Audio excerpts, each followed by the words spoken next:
પારુલ તને ખબર છે હા જ્યારે મારી જોડે પૈસા નતા ને હા ત્યારે મારી સાથે તું જ હતી.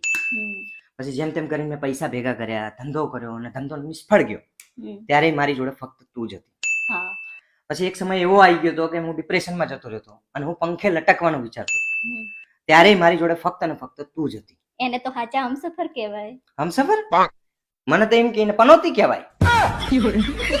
તું જાનની મારી જોડે આવી છે ને તારે મારા બૂચ ગલાય છે એટલે આપણે છૂટા છેડા લેવાનું થાય છે. ઉપડો અહીંથી બિસ્તરા ભરો.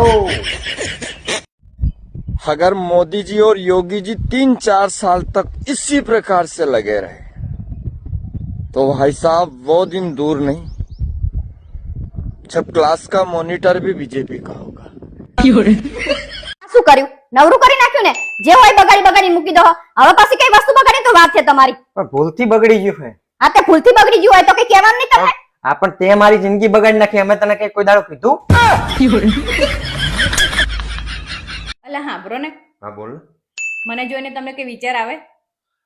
તને જોઈને તો ઘણા વિચાર આવે શું વિચાર આવે? કે ખોટો ભેરવાઈ ગયો. ના ના ના બોલતા હોય કોક દિવસ તો સારું બોલો.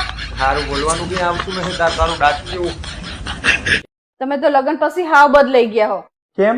લગન પછી તમે મારામાં કોઈ રસ જ નહીં લેતા. હા તો મેં તો તને પહેલા જ કીધું તું કે પરણેલા બૈરામ મને કોઈ રસ નહીં. આઈ જ્યા પણ મારી વસ્તુ કીધી હતી લાયા ભૂલી જ જ્યા હશો. અરે યાર અભી હાલ તો ઘરે આવ્યો હું. આવી એટલે સીધી કચકચ જ ચાલુ કરી દે. થોડીક વાર ફ્રેશ તો થવા દે યાર. આ તે અમે ઘરે એકલા જોઈએ હી. અમારે ફ્રેશ થવું હોય કે નહીં? બાજ્યા વગર ફ્રેશ કેવી રીતે થવાનું? હું મારા મમ્મીને જ ફોન કરીને કહી દઉં કે 19 વર્ષે મારી જોડે છૂટા છેડા લેવા માંગે છે. અરે મેં ક્યારે છૂટા છેડા લેવાનું કીધું? પણ હમણાં તો કીધું. મેં તો ખાલી એટલું કીધું કે આ વર્ષે થોડી પૈસાની તંગી છે ને તો આ વખતે તારા સોના ચાંદીના દાગીના નહીં લેવાના. તું શોપિંગ કરે છે ને એ થોડું ઓછી કરવાની છે. પિક્ચર જોવા ખાવા જવાનું જે રહ્યું ને એ ઓછું કરવાનું. બીજું કઈ નહીં કીધું મેં તને. આ તો એનો મતલબ તો ઈ જ થયો ને. આ તારા છૂટા છેડા લેવાની નથી કહેતી. યાર આપણી હાથોની રેખાનું પણ કેવું છે નહીં? આપણી મુઠ્ઠીમાં તો હોય પણ આપણી કાબુમાં નહીં. બિલકુલ તારી જીભ જેવું. કેમ મારી જીભ જેવું? ઈ તારા મોઢામાં તો છે પણ તારા કાબુમાં નહીં. તમે તો આવું જ બોલતા હોય કાયમ.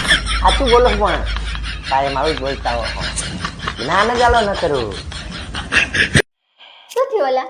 કઈ નહીં યાર, શરીર દુખે છે ને તાવ આવે એવું લાગે છે.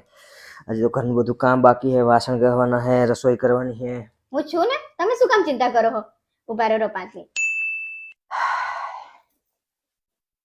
લો ગોળી કરી લો અને પછી 15 મિનિટ આરામ કરીને પછી કામ કરજો.